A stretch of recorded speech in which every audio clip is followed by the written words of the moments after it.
sent us out to an old air base, and on this base were these old planes that they wanted us to fly back. There was nobody on that base but just a crew for maintenance purposes. So we had to, we were going to fly this thing all the way back to the United States. So we had to pull what they call a 100-hour check. That was like tuning the car up. And our engineer, John Harness, was in charge of that. And thankfully he was a very good student when he learned went through his training. So we all went out there, officers, enlisted men and all, and we pulled the cowls off of this old plane. And we changed the spark plugs and changed the oil and greased things up. And then, anyway, Harness was in charge and he told us all what to do. So we got it going and he cranked it up and it run good. It run fine. The engines were very, I could synchronize the engines, and they were the props, and the engine sounded strong. So we had to take it up and check the compasses. There was about 5 compasses on the plane, and there was one main navigational compass that had a navigator use primarily up front. And then I had a compass in the cockpit, had 2 of them. At any rate, we took off to give a test flight, and also to what they call swinging the compass to check to see how accurate the compass was. So the plane checked out all right. I didn't find anything wrong with it. And so Al started giving me headings to swing the compass. Every compass in there was off. So apparently what had happened, people had taken a compass out of that plane and put it in another one and took another plane. And you can't switch compasses like that because you got different metals around in different situations, and they would just want you have to recalibrate the compass to fit the plane. And it was the best we could get was 11 degrees off. And he never knew just where you were. He said, well, we can swing within 11 degrees. I said, we can't fly this thing back across the Sahara Desert, across the Mediterranean Sea and the Sahara Desert, and the Pyrenees Mountains, and Africa, and across the Atlantic Ocean, and then across. Then you got across the Amazon jungles, and then we got to come back and cross the Atlantic again, and come into Florida. I said, no way. He said, well, now I can take a sunline, I can take a sextant. Well, that's the way they traveled and navigated in Columbus's time, shooting sunlines. And what you do is you take the sextant and you shoot the sun, and then you plot it on the graph, and somewhere on that line between you and the sun, you're on that line somewhere, but you don't know where. And so Al says, I can navigate us. He was an excellent navigator, and I had a good crew. And he said, well, what I'll do is I'll just take the wind drifts and I can correct us with wind drifts. And because if you're flying a heading like this and the wind is blowing you, you're going this way. You're going in a circle, kind of semicircle. At any rate, he said, I can take wind drifts and allow for the headwinds and this sort of thing, and I can figure about by the time and the speed, airspeed we're using. At any rate, I said, okay, if you can do it, we'll go. So that's what we did all the way back. He shot sun lines, and I'll tell you, we hit every target, every objective right on the head. We did have a compass, a radio compass on our plane. It had a loop on top, a swinging loop, and you could pick up a signal from, if you could get a radio signal from the point you were going, you could zero in on it, and on my dial it would show the needle would be on 0, so it'd take me in. But if your wind was blowing, you'd go in like this. And there was a lot of danger on that because the signal sometimes would bounce off of clouds. So that wasn't too accurate. But at any rate, we started out and we went to Marrakech first, Morocco, and they told us there, said, now when you take off, you got to go over this range of mountains, and there's a saddle there, you go over that, but there's some down currents on there that's terrific. Says you got to go up 1,000 feet above the mountain before you start over. And I said, well, you know, we got to go all the way to Dakar, South Africa, and we're going over the Sahara Desert. I don't want to run out of gas. I'm not going up 1,000 feet. I think 500 feet's enough. So I went up 500 feet and started over that saddle, and I'm telling you, it took me down like an elevator, and that scared the fool out of me. I must have come down to treetops, but at any rate, I got out and made it out. And then we went over the Sahara Desert, and they told us that checkpoints was, they said, well, there'll be 3 black rocks right here. You check on 3. I said, you mean my checkpoint is 3 black rocks? He says, don't worry, you'll see them. And he said the next checkpoint is a emergency landing strip, and there'll only be a hut out there. It's out in the desert, and says you'll know that because the camels come in and they make looks like a wagon wheel with spokes. So I said, you know, just tracks, camel tracks. That's all they were. And honest to goodness, when we came to those 3 black rocks, you could see them a mile, 10 miles almost. And it was just, it was as plain as point. Well, it was 100, we figured, you go 3 degrees up, every 1,000 feet is 3 degrees. So you can figure what your ground, get your temperature at your level and figure how high you are. And you can figure what the ground temperature is, and it's 120 on that desert. And then we came to this thing, and it, sure enough, it looked like a wagon wheel. And there was just a little old hut out there. And what they did, if you had a emergency, you would call them, and they'd run out with a bulldozer and scrape the sand off the runway. And you go in for an emergency landing. At any rate, we went on to Dakar, got to Dakar, and it was hot as blue blazes. Oh man. And we landed in this sharp looking black guy. He was so black he shined, and he must have had grease on him.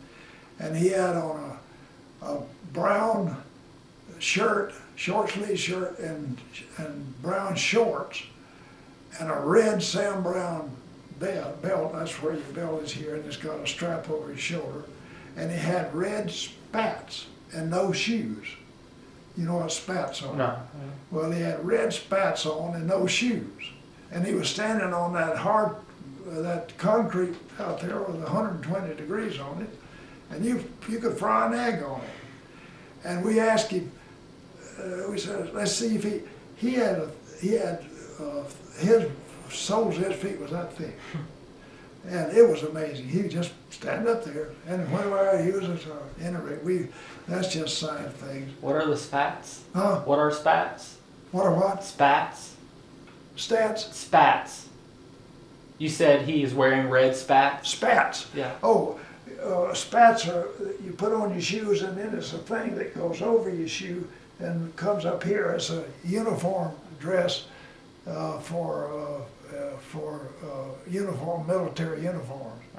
And but sometimes the spats were in style at one time, but they come over the foot. It comes over the foot, and then it comes around and it's red. Well, these were red. Mm-hmm. And it makes a sharp looking uniform, but he didn't have his shoes on. You generally put them over your shoes. And but at any rate, I could tell a lot of stories about all of that. We would go ahead, and we had to take off then from Dakar, and Dakar to Natal. We were going from Dakar, East South Africa, to Natal, Brazil. and it was on the point of Brazil. So that was the shortest distance between Africa and South America. And we could go to the Ascension Islands, which took us off course a little bit and made it further, but the Ascension Island, you could stop there and get refuel and then go on in. And but with our compass, and the Ascension Islands wasn't as big as a pancake, so we said, what if we miss the Ascension Islands? He said, well, it's just goodbye. Of course, you keep going until you run out of gas. So I said, well, we're going to go straight across. I said, we got enough gas to make it. So we headed out straight across to Natal, Brazil, and we got halfway. It was almost halfway across when we ran into this line of thunderstorms. They went up 60,000 feet, and there were a chain of them. They were connected, and they were just one after the other, and from horizon to horizon. And they said this was permanent. I never heard about it before or since, but I saw it. And Al told me, then they hadn't even, well, they had briefed us about that and said, well, you'll run into it, and they didn't make a big deal out of it. So I told Al, I said, well, we can go straight through it, which I'm not going to do. I said, that thing is 60,000 feet, and I said, it'll toss us all over the world. And I can go under it, but I said, it's going to be sitting right on about 1,000 feet on down. If we get a down curve, we wind up in the drink. I said, we're going over the saddle, and that's where two storms, and it comes down like that and goes up. And we were going over the saddle. And I said, give me a heading. I said, I'm going to turn parallel, go 90 degrees north until we come to that nearest saddle. And I'm going over, so I turned 90 degrees and was going right along the storm line. And then when I got to the saddle, I turned over and went through some clouds, it wasn't rough, and broke out on the other side. And I said, now give me a new heading to Natal. Well, now you're in the middle of the ocean. You got no IPs, no points of reference, and you're going 45 minutes. It took us 45 minutes to get to that point. And now you're turning, and you want a new heading. He gave me a new heading, and I hit Natal right head on head. I mean, he was fantastic. But at any rate, we played around there, and when we got there, we were let down in the river there and run along, looked at the sides of the rivers and seeing the people waving at us. Had a little fun, and left there and went on. And then we went across the Amazon River, and it was over the mouth of the Amazon River, and it took us 20 minutes to fly from one side, one edge of the Amazon to the other. The Amazon is not one big river coming out into the ocean, it's tributaries. It's just a whole line of them. And it just goes on and on and on. And this is all jungle area. And so we were going to British Guiana. There was 3 little countries up there then, and it's still there, but they're renamed now. And this was British Guiana. And I said, well, how are we going to locate the thing? It's going to be it says in the jungle. They said, well, you'll just see a great big white sand spot, and that's it. Well, okay. So we were just all over jungle, and here appears this big white spot. And we go in and land, and I've got a migraine headache, and I didn't go out. I just went and recuperated, and they went out and got bananas, and they come back with a monkey. And we picked up a passenger on the way, and he's the one that got the monkey. And but they didn't let me know I had a monkey. They had a monkey. They put him in the back. So we took off the next day, and they told me I had a monkey. I said, well, all they're going to do when they get there is impound it. I said, they're not going to let that monkey in. And so they said, well, he's got an uncle that runs a sawmill that way across Georgia. And when we get to when we get to Florida, land there, he's gonna call his own. And we gonna put a parachute, there's a little parachute on the emergency radio that we had there. And that if you got in trouble, you threw it out, parachute, and then you jump out and it comes down and you got your radio. So they took the parachute, and we got to we got to Florida, South Florida, and he called his uncle. He said yes, and we told him when we'd be, he told him when we'd be there. So we took off the next day, and we went to Waycross. I told Al, give us headed to Waycross. So we went to Waycross, and sure enough, we got past Waycross, and we went down about 500 feet, just on the treetops. And here was this, we could see these people down there. They were all over the place. All of his workers were out in this open spot, and they threw this monkey out. And that monkey just floated right down. And they got him and carried him home. But anyway, we went on in and landed in Savannah. And, Didn't you go by your hometown? huh? Did you fly by Ray City? Oh yeah, I told Al, I said, let's go to Ray City. He said, where's Ray City? I said, it wasn't on the map.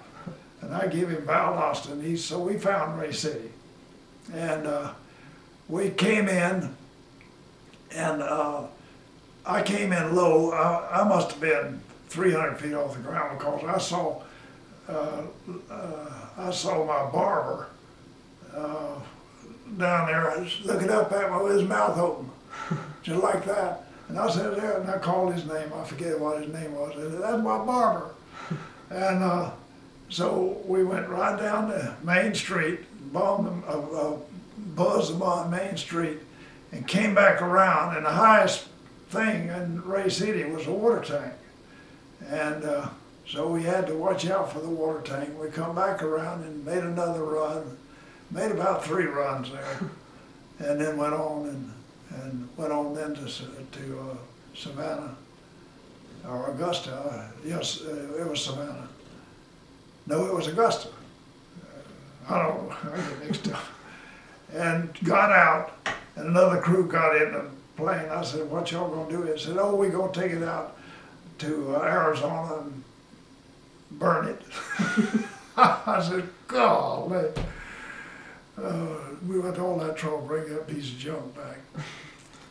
But at any rate, I went on in, and my brother lived in Savannah, and his wife, he was off somewhere, and his wife was there, and they had adopted a Lawton Jr., my nephew, and he was there, and I gave him my wings, pinned them on his shirt, and he was sticking his chest out and all like that. And then come on in and come back home, and went to Columbus and Phoenix City, and went out and saw my beautiful pregnant wife. And that was I didn't you had to hear all these parades, and everybody, well, there were no parades for 99% of us. We just went to a bus station and got out and went home, like you coming home from work. And so that, but we weren't home. I stayed home then for 30 days. And then I had to go to Drew Field in Tampa to stage out for the Pacific. And there was all kind of rumors about it. That, of course, when New Japan was the heaviest defended country in the world, or island, I mean, it was just bristling with guns. And the Japanese never gave up, because to surrender was losing face. And before they'd surrender, they would commit suicide. So when the Army invaded an island, maybe they get 1 or 2 prisoners, but that was it. And if they won't watch out, he'd commit suicide. So this was going to be and Tojo, the premier of Japan, put out a message that they would fight to the last person. And they armed the civilians, and they had estimated that we would lose up to 1 million men. We had lost, in total, we lost 400 and something thousand killed in the United States, and 52 million killed worldwide, but they estimated 1 million would be killed. A soldier, of Allied soldier in the invasion, we would lose 1 million men, and that they would probably lose 2 to 3 million civilians and Japanese. No, there's going to be a bloodbath. And so we were not looking forward to it, and we was going to fly over water all the time, off of an island, and then all of a sudden, they dropped an atomic bomb. And then they dropped another one, Hiroshima and then Nagasaki. And then we heard Japan had surrendered. And man, you talk about some happy guys. Ooh, were we happy. There was a gymnasium there on base. I didn't drink. But I went down to the gymnasium, and they took chairs, had an all circle all the way around that gymnasium, and they took a fifth of liquor, each one of them took a fifth of liquor, and they sat there and drank that fifth of liquor, and they were laying all over that. I didn't think that was a very well way to celebrate that, but that's what happened. I mean, they just went berserk. It was amazing. But in the meantime, while I was down there waiting, Francis called me and told me that the baby was due any time. So I went and got a leave, and they said, well, you'll be back in 2 weeks, because we'll be heading out. Well, the baby didn't come for 3 weeks, and I stayed 3 weeks. Well, they got back and they hadn't headed out, and nobody paid any attention when I walked in. They didn't even ask me to sign in. And at any rate, Sandy was born at that time, and so she was a fine, beautiful baby. And that sort of wound up my military career. The war was over. Francis will tell you about the deprivation of the home front, but during the war, we geared up for 24 hours, around the clock, 7 days a week, nonstop, building tanks, planes, you name it, they were building it. And we had such a manufacturing base that we furnished the whole world with airplanes, tanks, guns, ships. We built Liberty ships, I don't know how many hundred, we sent several, I forget, 50 or something Liberty ships, and give them to Russia. They were cargo ships, just building them so fast, they just unbelievable. We had thousands of Liberty ships, and they built B-24s at most, and I keep getting different figures on this, but it was 18,000 B-24s were built, and that was the most, but we built all in B-17s, and there at the end we started building B-29s. That was a bigger plane, and so it was just a mass effort, and they were rationed gas. They could only buy a couple of gallons a month or a week or something like that, just very little gas, and tires, they had to just run them until the treads were off, because they used the rubber for the military, until they finally discovered synthetic rubber, and that helped a lot. And but everything was rationed. Just luxuries, they forget them. No cars. They didn't build a single car during the war. And but when I got back, I looked for a car, and all I could find was a 39 Chevrolet sitting out in a weed patch setting up on concrete blocks with no tires on it. And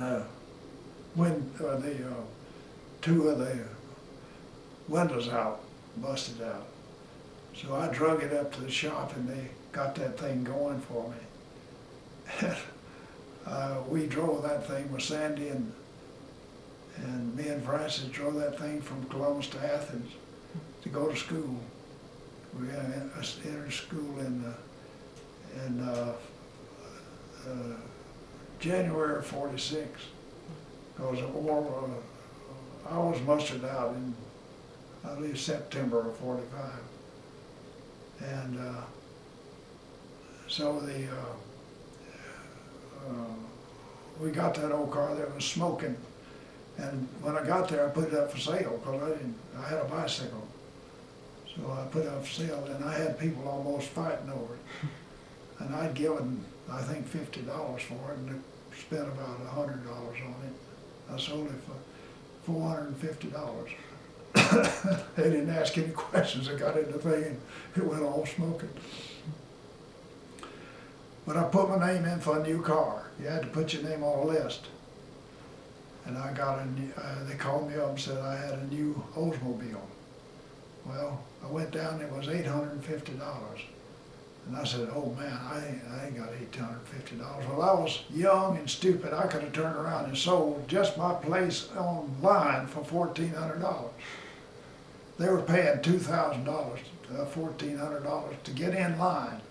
But for Oldsmobile, they said $1,400 to $2,000 I could have got just to get them in line.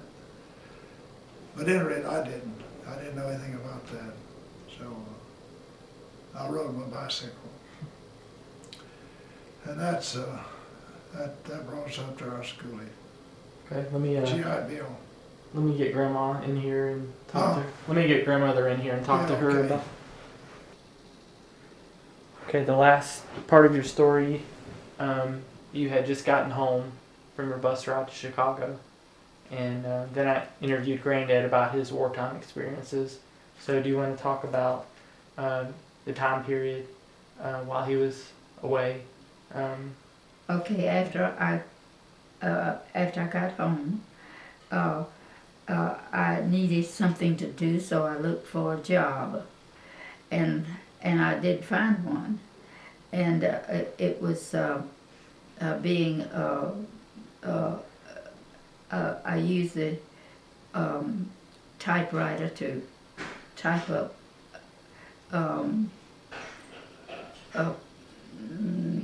papers that the boss wanted typed. And I'm sorry to say I didn't do very well with that because I didn't know how to type very well. But I soon found out that I was pregnant, and I think that my boss was glad that I had to resign. So I was at home, and my mom was such a good cook, and she cooked greens and carrots, and I through my training at the University of Georgia, and I took nutrition. I knew that what was good for people to eat, and it was things like greens and carrots. And my mom cooked so many carrots, and I ate so many carrots that when Sandy was born, she